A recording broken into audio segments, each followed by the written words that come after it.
दोस्तों, क्या हड्डी की बीमारी हार्ट अटैक की तरह अचानक से आ सकती है?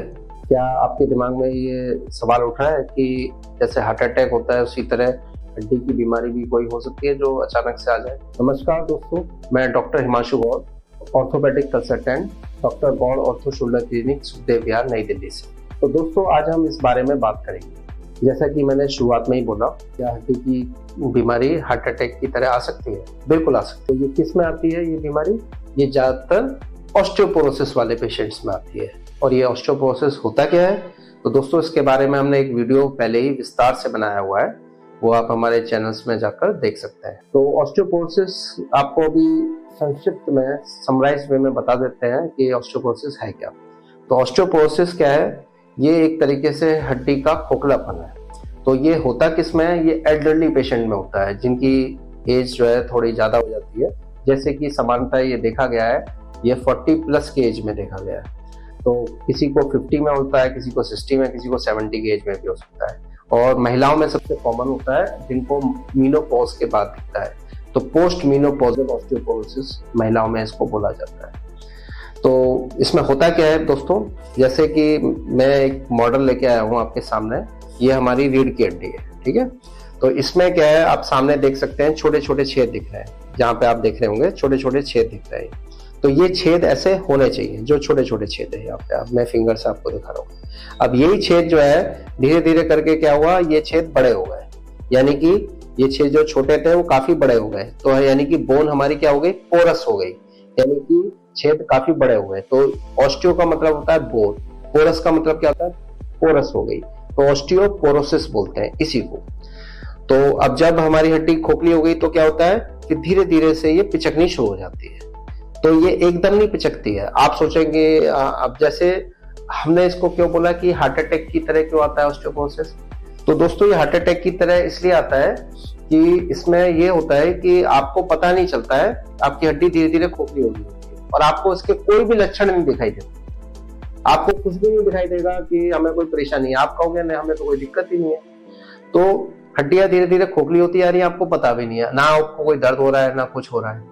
और अचानक से एक दिन आप हो सकता है बिस्तर से उठे और आप कहें कि मेरे कमर में बहुत तेजी से दर्द आ रहा है, और आपकी एज हो सकता है 40 प्लस हो, ठीक है। तो फिर सबसे पहले हमें यही समझना चाहिए कहीं ऑस्टियोपोरोसिस के हमारे पास सिम्टम्स तो नहीं आ गए, लक्षण तो नहीं आ गए। तो ये अचानक से ही आता है। जैसे हार्ट अटैक में क्या होता है कि आप एकदम सही हैं, स्वस्थ हैं, और अचानक से आपकी छाती में दर्द हो गया। तो इसका मतलब तो ये नहीं है कि हमें हार्ट अटैक की जो समस्या है वो अचानक से ही आ गई, ऐसा नहीं है। बोलने के लिए तो है कि अचानक से आ गया, दर्द आया अचानक से, पर कोई ना कोई चीज जो है, बीमारी हमारे अंदर से पहले से चली आ रही थी और हम उस चीज से अनजान थे।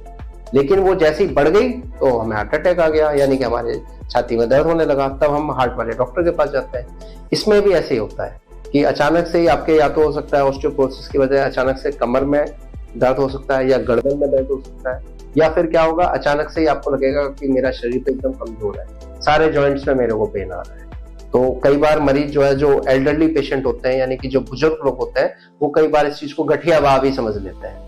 ऑस्टियोपोरोसिस को गठियावाह भी समझ लेते हैं, सोचते हैं हमारे जॉइंट्स में पेन आ रहा है। वो गठियावाह का टेस्ट कराते हैं, कहते हैं ये तो नॉर्मल, ये तो इसमें तो कुछ आया नहीं टेस्ट में, जॉइंट्स में हमें, जोड़ों में अभी दर्द आ रहा है या हड्डियों में दर्द आ रहा है, पूरे शरीर में ऐसा लगता है थकान है, हम बिल्कुल भी चल फिर नहीं पा रहे हैं। तो ये एकदम अचानक से ही होता है ये सब, ठीक है।